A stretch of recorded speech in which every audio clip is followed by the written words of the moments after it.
थाने में Mumbai Nashik express highway पर Majiwada bridge के पास नीचे से बड़ी गाड़ियों के जाने पर पाबंदी के बायस यहां पर हाइट बैरियर लगाए गए हैं, जिसमें से गुजरने की कोशिश करने पर आज एक टेम्पो का पिछला हिस्सा बुरी तरह से टकराकर फंस गया।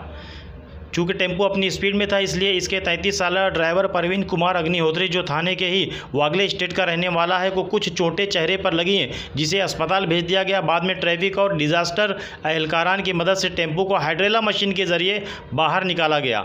आपको बता दें कि माजीवाड़ा ब्रिज के नीचे थाने जाने वाली सिमत में ये हाइट बैरियर लगाया गया है, जो एक तरह से हादसात की आमाजगाह बनता जा रहा है। इसी तरह का हाइट बैरियर भिवंडी के ब्रिज के तीनों सिरों पर भी लगा हुआ है, जहाँ आए दिन टेम्पो और ट्रक इसकी जद में आकर फंस जाते हैं।